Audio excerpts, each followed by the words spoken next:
Cette vidéo est une présentation de Hello Games, chef de file depuis plus de 29 ans dans l'industrie du jeu et du jouet au Canada. Hey, salut tout le monde, ici Vincent Hey Yannick! pour la chaîne Le Temps d'un jeu. Aujourd'hui, on vous présente le jeu Hard Rock 1977, édité en français par ELO pour 2 à 5 joueurs d'une durée de 90 minutes et classé dans la catégorie expert chez ELO. En fait, dans Hard Rock, on incarne en fait un musicien qui commence, en fait, qui va essayer de faire la promotion, faire différents concerts, essayer de monter en popularité pour en fait devenir une rockstar au final. Bref, un jeu extrêmement thématique. On vous présente les règles de façon générale et on vous dit ce qu'on en pense après le générique.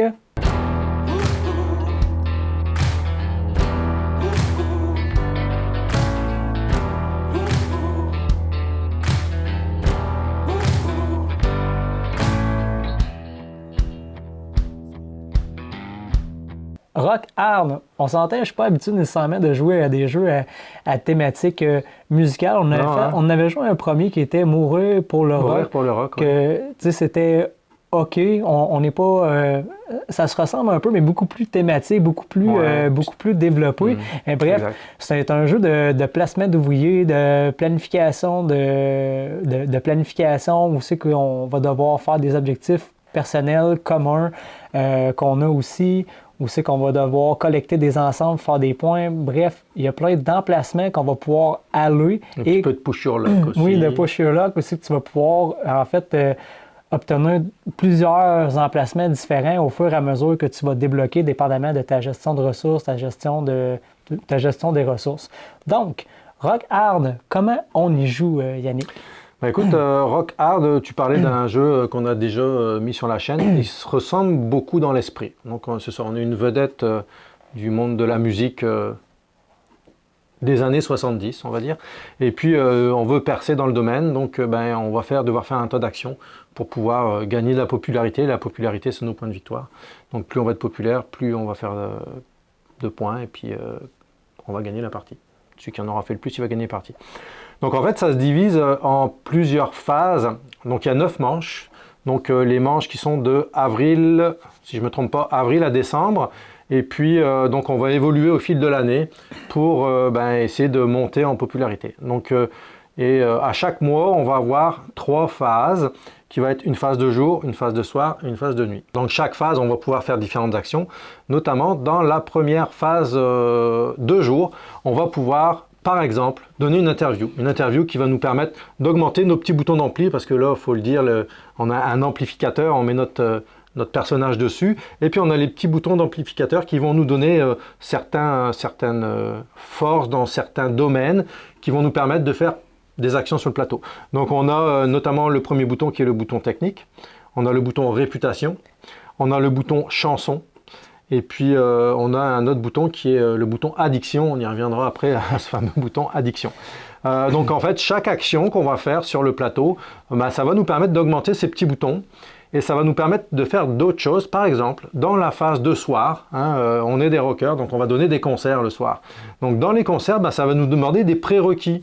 Par exemple, ça va nous demander un certain nombre de points de technique, de points de réputation ou de points de chanson pour pouvoir faire des concerts dans des salles de plus en plus grosses. Plus la salle va être grosse, et plus ça va nous donner encore de bonus, de réputation, d'argent pour augmenter. Donc c'est un petit peu, on monte tranquillement son engin, même si ce n'est pas un engine building pur, ça fait partie des mécaniques.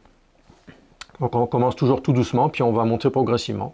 Donc la phase de jour, c'est ça, principalement on va donner des concerts. Et la phase de soir, c'est la phase où c'est le lieu de toutes les débauches. On est des rockers et puis on fait des sorties. Parfois on peut aller se coucher de bonne heure. Si on va se coucher de bonne heure, on a de la chance parce qu'on va jouer premier au prochain tour. Et puis la phase de soir, donc la phase de nuit, pardon, c'est la phase qui va nous donner notre ordre de tour pour la prochaine manche. On peut également faire des virées nocturnes. Les virées nocturnes font effet à partir d'un paquet de cartes, dans le fond, qui ont chacun un symbole. Et ces symboles-là, en fait, il faut les collecter. Fait que quand on a des symboles, exemple, 4 symboles pareils, ça nous donne des points. Il y a des objectifs qui nous permettent de, si on collecte tant d'ensembles, tous les ensembles différents, ça donne des points. Et chaque carte va donner des avantages, soit d'augmenter tes statistiques, soit de te donner des sous, soit de te donner des points de victoire. Mais c'est aléatoire. C'est aléatoire, fait qu'on va y aller souvent pour augmenter nos statistiques ou pour justement collecter des ensembles. Fait que ça, c'est pour la partie la virée nocturne. Et puis, ça peut être un peu frustrant puisqu'on a une action pour chaque phase, mais on a possibilité de faire une autre action supplémentaire en dépensant des bonbons. Donc, comme tout bon musicien, je vais dire, je ne veux pas mettre tout le monde dans le même panier, mais on a besoin des fois d'un petit coup de boost, et puis on va prendre un petit bonbon pour pouvoir faire une action supplémentaire. Donc cette action, ce bonbon, là, on va le dépenser. Et puis, faut faire attention parce que les bonbons, ça peut nous donner des pics de glycémie. Et puis, ça peut être très mauvais pour nous à long terme. Donc, il y a ce fameux bouton addiction, en fait, sur notre amplificateur. À chaque fois qu'on va dépenser un bonbon, on va tirer une carte pic de glycémie. Et puis, souvent, ce que ça va nous donner, on va augmenter notre addiction de 1, on peut monter jusqu'à 6. Et puis, on va devoir lancer le dé. Et si le dé, son chiffre est inférieur à notre addiction sur le plateau, il va falloir qu'on aille en détox de sucre. Oui. Pour pouvoir faire baisser ce surplus de sucre qu'on a fait tout au long de notre année.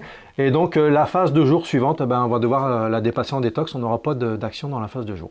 Donc, c'est un moyen de faire des actions supplémentaires, mais il y a toujours un risque. Donc, c'est la partie push your luck de ce jeu-là. Et tout en sachant que sur notre console d'ampli, on a quand même un gros espace pour sélectionner nos personnages. Chaque personnage, en fait, ont des pouvoirs différents. Et on commence aussi avec un agent. Un agent qui nous donne en fait des avantages dépendamment de quel type d'action on va choisir. Et on commence aussi avec un travail. Un travail qu'on peut travailler soit de jour, de soir. Il y a différents types de travail qui vont nous rapporter des sous. Éventuellement, cette job-là, peut-être qu'elle sera plus nécessaire parce qu'on ramasse assez d'argent à force de monter en popularité, mais c'est des cartes qu'on a au départ qui nous permettent de nous aider et de nous avantager. Toutes ces cartes-là sont un petit peu différentes, donc à ce niveau-là, il y a un petit peu de rejouabilité. Dans la phase de jour, une chose importante, c'est qu'on a un jeton cassette et un jeton disque. Oui. Éventuellement, dans la phase de jour, on va pouvoir aller obtenir des royalties. Et ça nous permet d'avoir, à chaque début de tour, quand on augmente cette piste-là, de recevoir des sous et des points de victoire qui vont nous permettre, en fait, parce que l'argent, au début, on va se le dire, c'est pas nécessairement évident. Court après. On court après, mais au fur et à mesure que le jeu avance, on en a de plus en plus et on va en avoir de besoin de ces sous-là, soit pour faire certaines actions, mais aussi pour payer nos agents, parce que à force qu'on avance dans les tours, il y a comme trois mois, je me rappelle plus c'est lesquels, les 3 mois où on va devoir payer nos agents.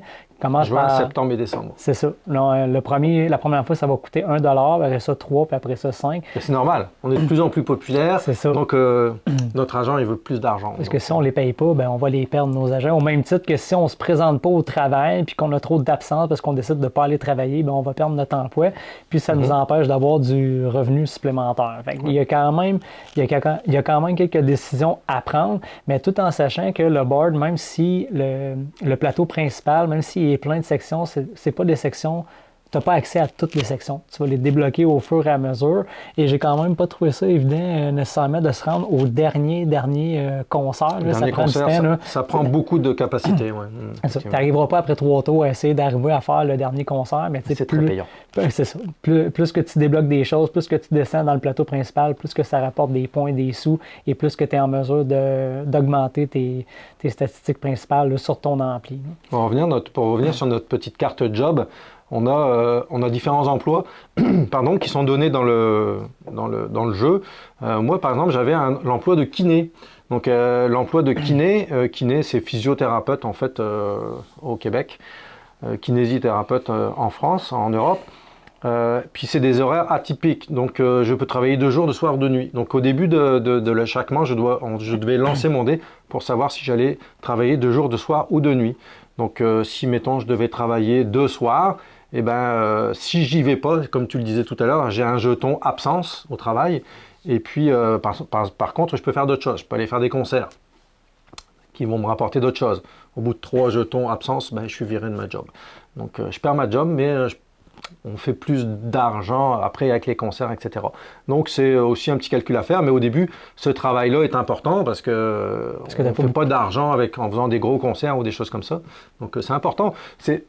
On est vraiment beaucoup dans la thématique, là, hein. C'est sûr que, regarde, nous, on ne vit pas de nos vidéos YouTube, et puis on n'en vivra probablement jamais, mais on a un travail à côté. Et puis il y en a certains qui ont fait des vidéos qui sont YouTubeurs, puis qui gagnent leur vie avec ça. Mais c'est un petit peu le même principe dans Rock Hard 1977, c'est-à-dire qu'on a un travail, et puis au bout d'un moment, on va le lâcher, ou alors on s'en fout, on va se faire virer. Mais de toute façon, on fait assez d'argent avec notre musique, donc voilà. Et chose importante, là, on en avait parlé un petit peu, on n'a juste pas développé. On a sur notre plateau joueur, on a un jeton cassette et un jeton disque qui éventuellement, il va falloir les obtenir, cette disquette-là et ce disque-là pour développer en fait des actions, surtout dans la partie jour, puis pour augmenter nos royalties, pour avoir des sous en début de manche, pour permettre d'avoir des ressources pour payer d'autres actions. Là. Alors nos amis de la génération Z, ils vont peut-être se demander ce que c'est que cette cassette, puis quoi que les disques, maintenant, ça revient à la mode. Mais oui, les cassettes audio qu'on enregistrait, là, on enregistre un démo, en fait, qu'on va donner à notre producteur, à la maison de production. Puis avec ce démo, on enregistre un disque. Et puis avec ce disque, ça va nous donner possibilité aussi d'aller à d'autres endroits, d'aller faire des concerts plus importants, etc. Donc on va monter petit à petit dans le jeu.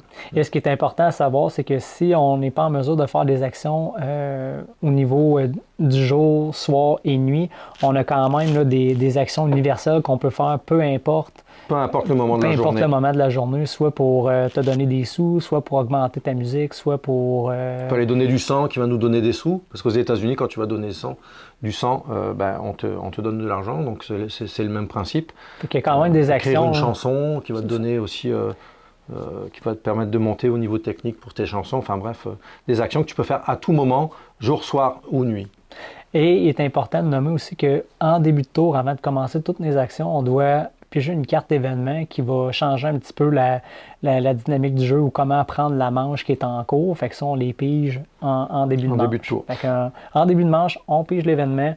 Ensuite, on va aller placer nos bonhommes dans la phase de jour, dans la phase de soir et dans la phase de nuit. Et quand tout ça est fait, on récupère nos choses.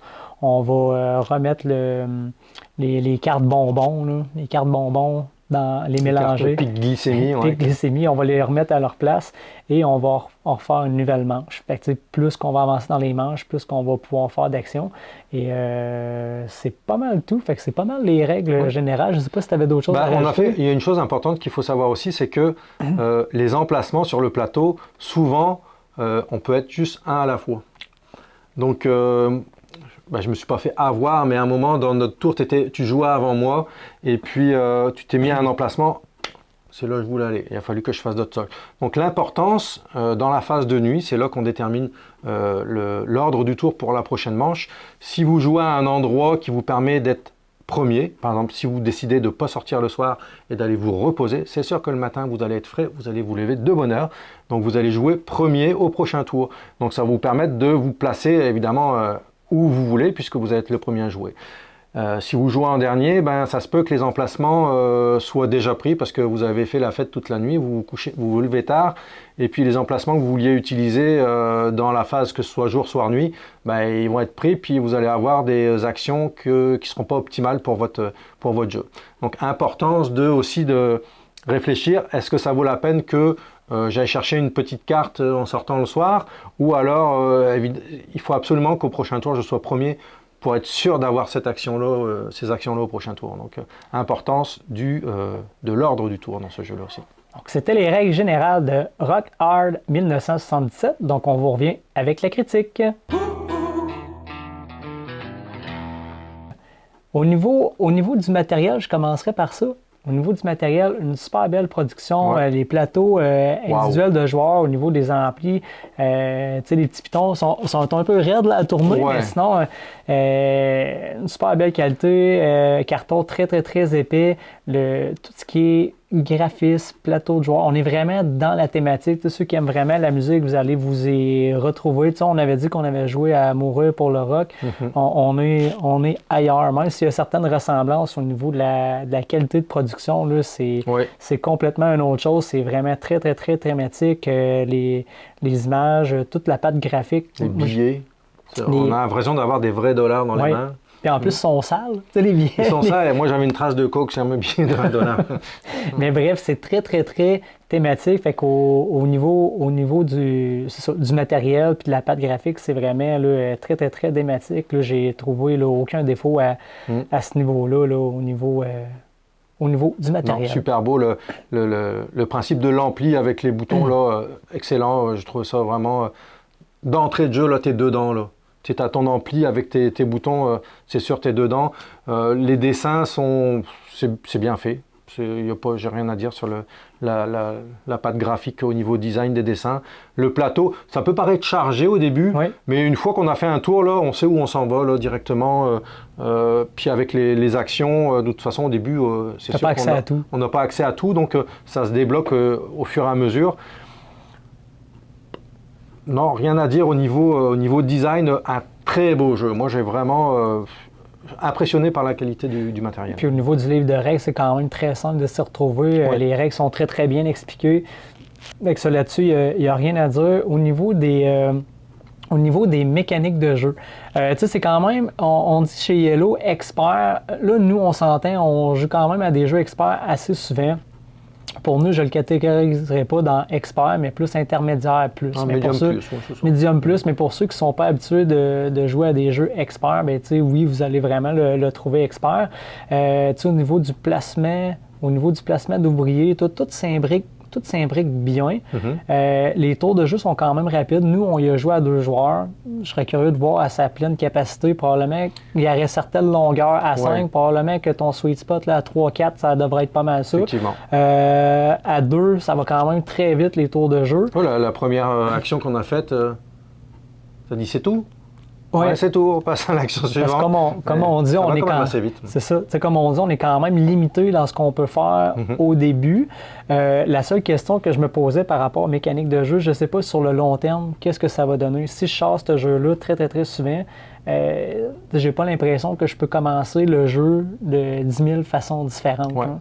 Il va y avoir une rejouabilité au niveau des cartes événements, au niveau des cartes concerts improvisées aussi, on n'en a pas parlé, mais à chaque tour, on va sortir un concert improvisé qui va nous donner des capacités supplémentaires ou certains bonus. Donc il y a une rejouabilité à ce niveau-là, puis une rejouabilité aussi au niveau des cartes sorties de soir, puisque il y a quand même beaucoup de cartes, beaucoup de paquets, avant qu'on fasse le tour d'un paquet, il y en a quand même beaucoup. Mais reste que les actions vont se répéter. C'est toujours un petit peu les mêmes actions, puis on va avoir des bonus différents, etc. Mais oui, ça peut peut-être une petite extension, je ne sais pas, tournée mondiale ou enfin peu importe, là, mais ça pourrait rajouter un petit kick dedans et puis rajouter un peu de profondeur au jeu. Mais c'est ça. Tu sais, comme je t'ai dit, je pense que sur le long terme, peut-être que moi, je vais la jouet du jouet va peut-être s'éteindre un petit peu, vu que j'ai tout le temps l'impression de faire les mêmes affaires. Mais tu sais, quand tu y joues à l'occasion, tu sais, oui, je vais vouloir y revenir, mais si je suis vraiment assidu puis je jouerais à toutes les semaines, probablement que je m'éteindrais quand même assez vite par le manque d'options, vu qu'on n'a pas accès à tout au début. Bien, souvent, tu vas tout le temps faire les mêmes affaires au début, bien, chercher les mêmes ressources. Sinon, autre point par rapport au jeu, c'est par rapport aux bonbons, que moi, ça m'a asticoté un petit peu. Je comprenais le principe là, de l'addiction, de si, exemple, tu places ton bouton addiction, il t'est rendu à 3 parce que tu as utilisé plusieurs bonbons, puis que tu as roulé en bas de ta statistique, ben à ta prochaine phase de jour, tu vas être obligé d'aller en détox. Mais tu sais, au fur et à mesure que le jeu avance, je comprends les bonbons qu'on peut avoir une action supplémentaire, mais au final, au dernier tour, vu que tu fais plus ta phase, après que tu as passé ta phase de jour, ça n'a pas d'incidence. Ça n'a comme pas d'incidence. Fait, tu peux dépenser ton bonbon pour avoir une action supplémentaire sans que ça ait d'incidence en fait sur la suite, puisque il n'y aura plus de tour suivant. Donc effectivement... Et je pense qu'il y a quand même une petite course à avoir. Tu sais, j'avais l'impression que le premier qui se rendait à telle étape, à un moment donné, il prenait comme tellement d'avance sur les points que c'est dur à rattraper. Même si tu réussis tes objectifs, même si sais, on dirait que si tu es mal parti puis tu prends du retard, ça va être compliqué de se rattraper. Mais ça veut pas dire que le jeu il est mauvais. Là. Il est quand même bon le jeu, c'est juste que moi, c'est des choses que moi j'ai remarqué pendant la partie qu'on a faite. Oui, effectivement, j'avais eu du mal à monter sur certaines tracks, notamment la réputation, et puis où c'était la technique. Puis ça m'avait empêché d'aller à un concert. Puis toi, c'était déjà un concert que tu avais fait 2 fois, tu avais marqué beaucoup plus de points de réputation que moi. Puis après, tu étais parti, là, je ne pouvais plus rattraper. Là. C'est sûr que l'agent que j'avais au départ, moi, c'est si j'allais faire une virée nocturne, puis ça augmentait mes statistiques, mais je pouvais l'augmenter d'un point supplémentaire.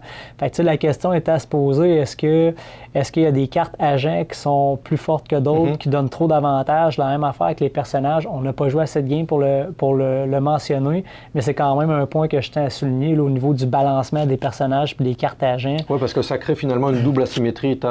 Les personnages sont asymétriques et les agents te donnent une capacité que les autres n'auront pas aussi. Fait que probablement que tu as des combos qui doivent être plus intenses que d'autres, mais on n'a pas joué assez de parties pour le mentionner, mais quand même, je tenais quand même à souligner le point. Mais en dehors de ça, je pense que les joueurs vont se retrouver à travers la thématique, parce que c'est vraiment ça son gros point fort, la thématique, le matériel, on s'y retrouve vraiment au niveau musical de ces années-là. Fait que vraiment, là, au niveau thématique, là, moi, je trouve que c'est un sans faute pour moi pour ce qui est de la thématique. Mais pour moi, de mon côté, je donnerais la note de 7.5 sur 10 pour... C'est pas le jeu de l'année, une super belle production. J'ai aimé le jeu, mais il y a quelque chose qui me dit que sur le long terme, il risque de se faire tasser par d'autres jeux pour justement le manque d'options, le manque de rejouabilité, même si on a dit qu'il y avait certaines rejouabilités avec les personnages, cartes événements et tout ça. Moi, de mon côté, je trouve qu'il y a un manque de ce côté-là, mais sinon, le jeu, à le sortir à l'occasion, il est vraiment plaisant à jouer. Parfait. Écoute, moi, je vais y aller aussi avec la même note, un 7.5 sur 10. Moi, je suis des années 70, donc ça me rejoint beaucoup au niveau de la thématique, effectivement, parce que j'ai écouté beaucoup de musique rock, ou hard rock quand j'étais plus jeune, j'en écoute encore d'ailleurs. Mais donc ça vient me rejoindre beaucoup, la thématique elle me tient à cœur. Le matériel, j'ai trouvé ça exceptionnel quand j'ai ouvert la boîte. J'ai fait waouh, et ils ont mis le paquet dans le design puis dans le graphisme de ce jeu-là. Donc vraiment c'est un coup de cœur au niveau du matériel et au niveau design pour moi et au niveau de la thématique. Je te rejoins après pour le reste à 100%, c'est-à-dire que effectivement, c'est pas un jeu que je sortirais. Il y a des jeux auxquels on jouait quasiment tous les jours avec ma conjointe. C'est pas un jeu auquel je ferais ça avec ce jeu-là. Non, c'est sûr qu'il va y avoir une lassitude qui va se grandir, mais une fois de temps en temps avec une gang, 4-5 joueurs, on se fait un rock hard 1977, on va avoir du fun. En plus, c'est très drôle, les cartes événements ou les cartes de sortie de soir. Les textes sont humoristiques, donc c'est drôle en plus, mais peut-être une lassitude qui viendrait s'installer, puis un jeu que je mettrais de côté si j'y jouais trop souvent. Mais c'est un jeu que je ressortirais occasionnellement sans problème. Donc moi aussi un bon 7.5. Donc, on voulait en profiter en même temps pour remercier Hello Games de nous avoir acheminé en fait une copie de Rock Hard de 1977 pour pouvoir vous la présenter. Si vous avez aimé la vidéo, on vous demande de la liker et de vous abonner à la chaîne Le Temps d'un jeu.